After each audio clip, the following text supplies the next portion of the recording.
यार। आइए आगे सट जाना रोहन भाई।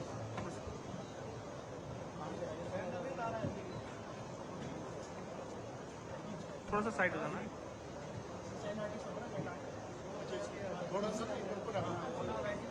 अरे भारत माता की, रोहन भाई।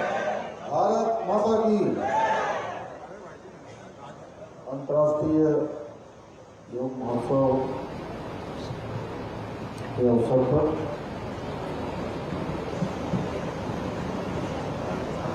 उत्तराखंड सरकार के पर्यटन मंत्री आदरणीय सतपाल महाराज जी, वित्त मंत्री आदरणीय प्रेमचंद अग्रवाल जी, वन मंत्री आदरणीय सुबोध उनियाल जी, मेयर ऋषिकेश अनिता मंगई जी, नगर पालिका कमेटी के अध्यक्ष भाई रोशन रतूरी जी और परम श्री जिनको आज यहाँ पर सम्मानित करके मैं स्वयं को सम्मानित महसूस कर रहा हूँ। ऐसे पद्मश्री स्वामी शिवानंद जी, पद्मश्री डॉक्टर रजनीकांत जी, सचिव पर्यटन सचिन कुर्रे जी,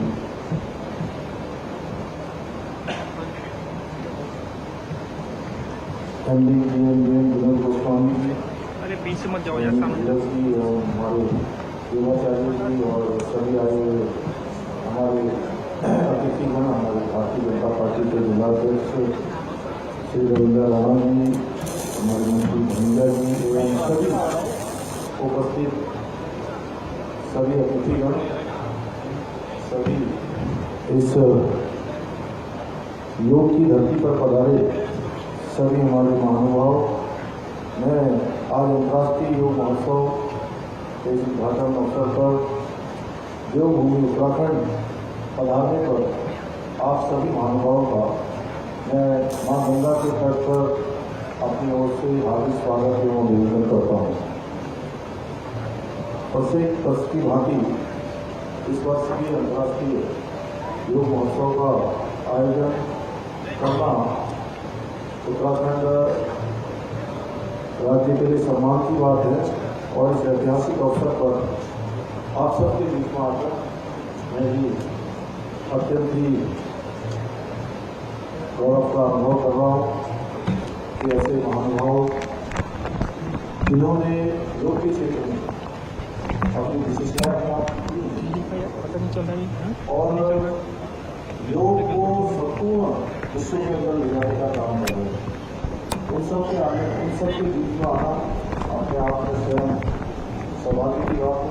इस बार योग महोत्सव आए सभी आगंतुकों का मैं देख रहा हूँ कि उत्साह अपने से कहीं दुगना जैसा मुझे दिखाई दे रहा है।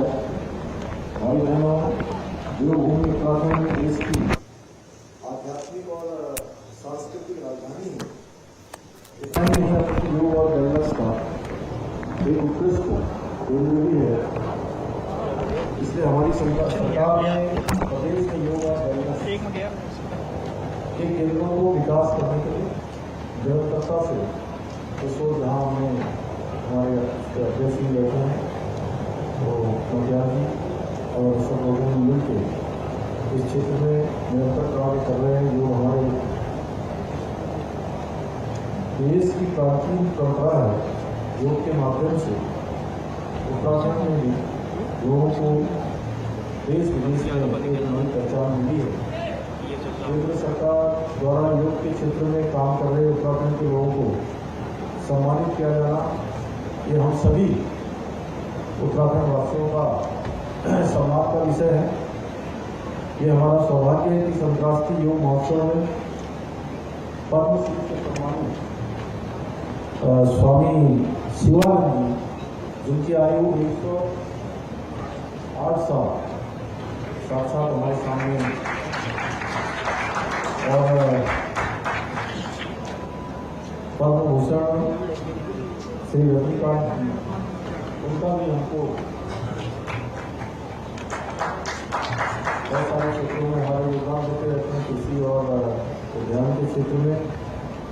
आपका भी यहाँ पर मार्गदर्शन प्राप्त हो रहा है।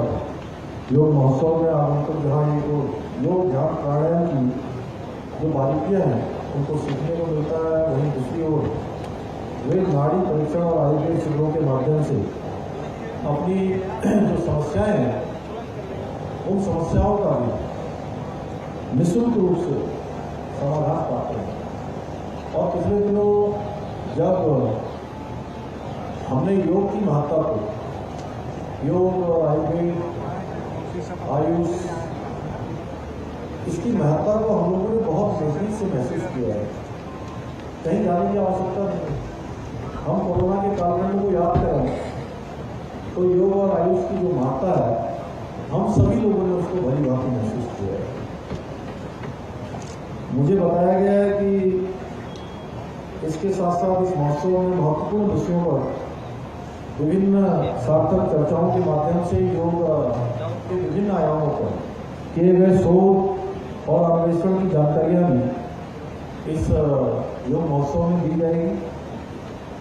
और ऋषिकेश की आध्यात्मिक भूमि पर जहाँ संध्या काल की आरती का अपना एक विशेष महत्व है, भजन, संकीर्तन, आंचलिक गीत, लोक संगीत की धुन योग महोत्सव में भाग लेने वालों को उत्तराखंड की सांस्कृतिक संस्कृति और विरासत से सीधे सीधे कहीं रूबरू कराने का काम करेगी।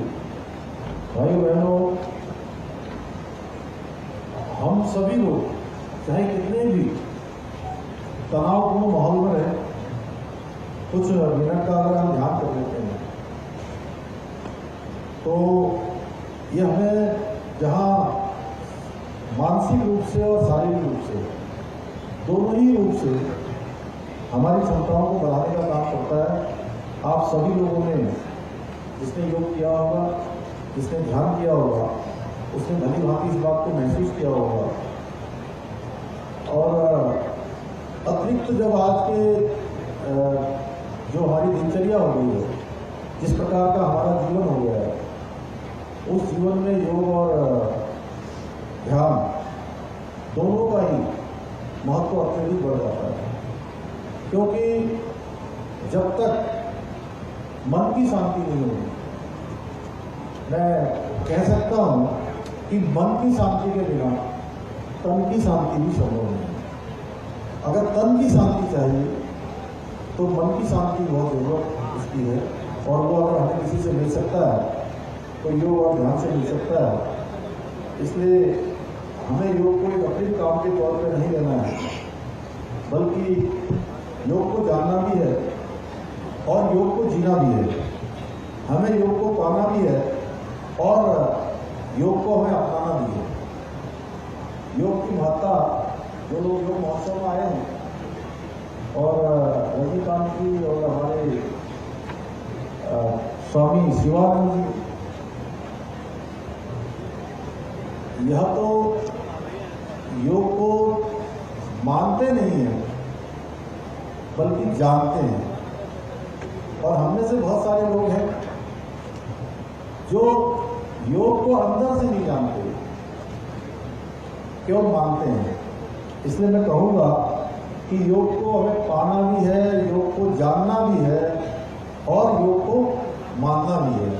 और योग को मानेंगे, जानेंगे और अपनाएंगे तो निश्चित तौर पर मान लीजिए कि जो हमें इस योग से और ध्यान से प्राप्त हो सकता है वह दुनिया में कहीं और से प्राप्त नहीं हो सकता है, क्योंकि इसमें मन की भी शांति है और तन की भी शांति है।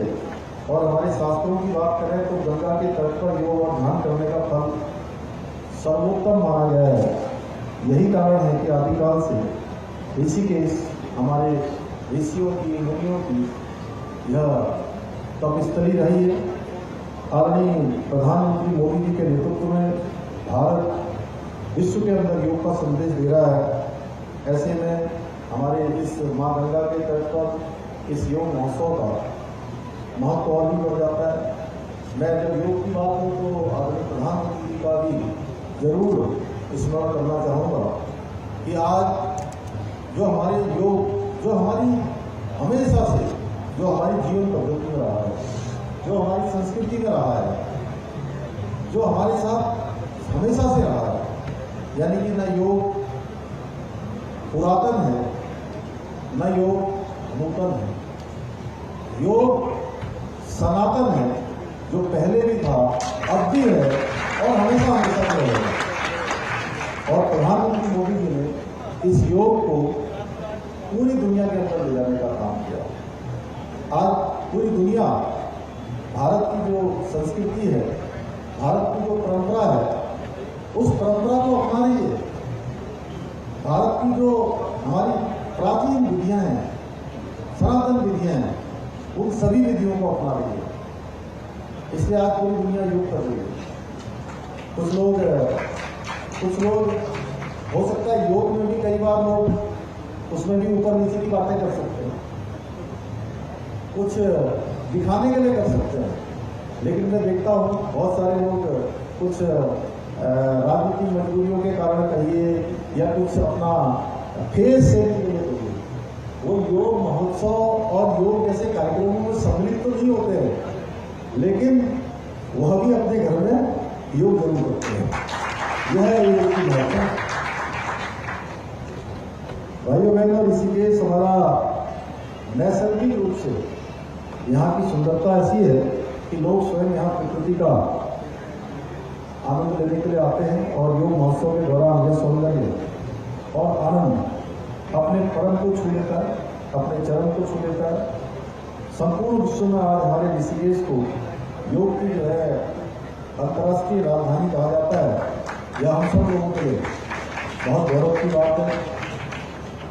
कुछ ही दिनों बाद यहाँ होने वाली G20 की जो बैठक है, उसकी भी 2 बैठकें यहीं इसी ऋषिकेश की आध्यात्मिक भूमि, जिससे पूरा विश्व आने वाले समय में परिचित हो जाएगा। वैसे तो ये विश्व प्रसिद्ध स्थान है ही है, लेकिन मैं आदरणीय प्रधानमंत्री जी का धन्यवाद करना चाहता हूँ कि उन्होंने इसी जो हमारी योग की भूमि है, इस योग की भूमि में हमको एक नहीं 2 G20 की बैठकें यहाँ पर दी। 2 नहीं बैठते हैं, इसी के सभी करने वाले हैं हमारे सुबोध निहाल जी हैं, इसके विधानसभा के जो है वहाँ के विधायक के नाते भी ये होस्ट के रूप में भी रहेंगे, और महाराज जी हमारे पर्यटन मंत्री हैं तो होते रहेंगे, प्रेम अग्रवाल जी यहाँ के विधायक, ये सब संपूर्ण क्षेत्र है पूरा का पूरा। ये जो है पूरा उसमें आने वाला हमारी मेयर साहिबा की, तो सब लोग मिलकर आप तो सचिन कुर्दी जी, तो ये पूरा क्षेत्र जो है ये ग्लोबल फुल लोकल का जो मंत्र है उसको बिल्कुल साकार करने वाला है। और भाइयों बहनों, अभी 4 धाम यात्रा, पिछले वर्ष की जो 4 धाम यात्रा थी, उसने अपने आप में एक रिकॉर्ड बनाया था। हालांकि हमारे सामने बहुत चुनौती भी थी, और उन चुनौतियों के बाद भी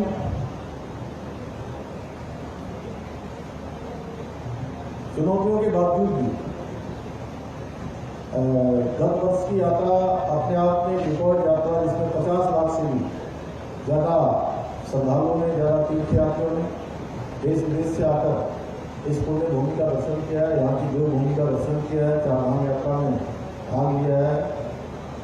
और इस वर्ष भी बड़ी संख्या में, अगर महाराज जी कितना हो गया पंजीकरण, कितना पंजीकरण हो गया? अभी केवल 2 धामों का, बद्री विशाल और केदारनाथ धाम के लिए, बद्रीनाथ जी और केदारनाथ जी, 1,51,000 लोगों ने अभी तक रजिस्ट्रेशन अपना करवा लिया है। और बल्लाल मंडल विकास निगम में लगभग 4 करोड़ रुपये की धनराशि की अभी तक बुकिंग करवा दी है। और जो हमारे होटल व्यवसायी डिस्ट्रीब्यूटर वगैरह बैठे हैं, तो इनकी बुकिंग भी अच्छी खासी आ गई होगी। और हम लोगों के लिए भी बड़ी चुनौती है कि इस बार की जो यात्रा है वो ऐसा लगता है कि माँ गंगा के आशीर्वाद से, यहाँ के देवों के आशीर्वाद से, पिछले वर्ष की यात्रा से भी बड़ी होने लगी। और इसी को ध्यान में रखते हुए हमने इस बार बहुत पहले से यात्रा की तैयारी प्रारंभ कर दी है। एक बड़ी यात्रा की समीक्षा बैठक हम लोग पहले कर चुके हैं, और निरंतरता से जो भी चीज़ें पिछले वर्ष की यात्रा में हम लोग चाहते थे कुछ करना, वो चूँकि समय की कमी के कारण से, यात्रा की अत्यधिक व्यस्तता के कारण से बहुत चीज़ें संभव नहीं हो पाई, फिर भी हमने प्रयास किया। लेकिन इस बार हम पहले से ही प्रयास कर रहे हैं कि जो यात्री आएंगे, जो श्रद्धालु आएंगे, पर्यटक आएंगे, उनकी यात्रा अच्छी हो, सरल हो, सुरक्षित हो और भगवान उनकी मनोकामना पूर्ण करें। भाइयों बहनों, आज आदरणीय प्रधानमंत्री जी के नेतृत्व में जब हम योग महोत्सव में यहाँ भाग ले रहे हैं, तो मैं कहना चाहता हूँ कि योग का घर घर तक प्रचार हुआ है। आज योग पार्ट ऑफ लाइफ नहीं, बल्कि यह जीवन जीने की पद्धति, वे ऑफ लाइफ बन चुका है। हमारे ऋषि मुनियों की इस तपस्वी ऋषिकेश जैसे भारत के आध्यात्मिक केंद्रों ने जिसे योग ऊर्जा को सदियों से पोषित किया है, आज वो योग ऊर्जा और विश्व स्वास्थ्य को दिशा दे रही है। आज योग वैश्विक सहयोग का एक तरह से मैं कहूँ कि पारस्परिक रूप से पूरे विश्व के अंदर एक आधार भी बन रहा है। भाइयों बहनों, योग मानव मात्र को निरोगी जीवन जीने का विश्वास दे रहा है। आज दुनिया के अलग अलग देशों में सूर्योदय के साथ, सूर्य की गति के साथ लोग योग कर रहे हैं। तेजी से योग बढ़ा है। मुझे पूरा विश्वास है कि योग की अनादि यात्रा अनंत भविष्य की दिशा भी ऐसे ही आगे बढ़ती जाएगी। मुझे पूरा विश्वास है कि इस योग महोत्सव में आयोजित होने वाले सत्रों की सार्थक चर्चा हमारी सरकार को योग के क्षेत्र में, अध्यात्म के क्षेत्र में, पर्यटन के क्षेत्र में और उत्तराखंड को पूरे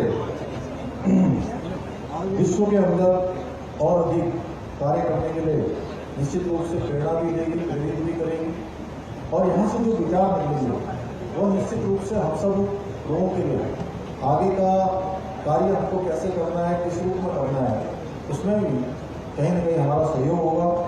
मैं इस कार्यक्रम के माध्यम से आप सभी को यह विश्वास दिलाता हूँ कि हम सर्वे भवन्तु सुखिनः सर्वे सन्तु निरामयाः के भाव के साथ एक स्वस्थ और शांतिपूर्ण विश्व निर्माण के किसी प्रकार कार्य करते रहेंगे। आज उत्तराखंड के अंदर आदरणीय प्रधानमंत्री मोदी जी के निर्देशन में, उनके मार्गदर्शन में हमारी डबल इंजन की सरकार देश को, हमारे देश में उत्तराखंड राज्य को श्रेष्ठ राज्य बनाने के लिए हमने जो विकल्प रहित संकल्प लिया है, उस विकल्प रहित संकल्प को सार्थक करने के लिए लगातार काम कर रही है। उसमें हमें आप जैसे सभी योगाचार्यों का, सभी हमारे धर्म के क्षेत्र में काम करने वालों का, अध्यात्म के क्षेत्र में काम करने वालों का, आयुष के क्षेत्र में काम करने वालों का और शिक्षा और संस्कृति के क्षेत्र में काम करने वालों सभी भाई बहनों को, सभी का सहयोग भी चाहिए, सभी का मार्गदर्शन चाहिए। आप सबका आशीर्वाद मिलेगा तो निश्चित रूप से हम इस दिशा में आगे बढ़ेंगे। और इस बार मुझे यह भी बताते हुए खुशी हो रही है कि 23 वर्षों के इस कालखंड में, हमारी राज्य स्थापना के 23 वर्षों का कालखंड हो गया है। इन 23 वर्षों में जो कर्तव्य पथ की इस बार की जो झांकी थी, और झांकी में मानस में उत्तराखंड की जो झांकी है, जिसमें उत्तराखंड की संस्कृति का रक्षण, उसे पहला स्थान प्राप्त हुआ है। इसके लिए मैं आप सभी युवाचार्यों सबको, उपस्थित सभी लोगों को, उत्तराखंड वासियों को बहुत बधाई देना चाहता हूँ। आज पूरी दुनिया हमारे प्रदेश की पहचान, उत्तराखंड राज्य की पहचान योग और अध्यात्म की जननी के रूप में है। यह हम सभी का दायित्व है कि इस पहचान को और विस्तार देने की आवश्यकता है और हम उसको और सार्थकता से जीने की आवश्यकता है और सभी लोगों को इस दिशा में प्रेरित करने की और साथ ले जाने की भी हम सबका दायित्व बनता है। मैं आशा करता हूँ कि आप सभी हमारी सरकार के इस लक्ष्य को, जो विकल्प रहित संकल्प है, योग और अध्यात्म की जो राजधानी है, उसको सार्थक रूप देने के लिए आप सब अवश्य ही अपना योगदान देंगे, अपना सहयोग देंगे। एक बार पुनः मैं अंतर्राष्ट्रीय योग दिवस के इस महोत्सव के आयोजन के लिए आप सभी को शुभकामनाएं देता हूँ। और यहाँ पर आस्था पर जो भजन संगीतन है उसकी घोषणा भी करता हूँ कि हमारे सभी आने वाले लोगों के लिए माँ गंगा के तट पर इस सेतु का विस्तार का कार्य किया जाएगा। आप सभी का बहुत बहुत धन्यवाद। जय हिंद, जय भारत, जय भारत माता की।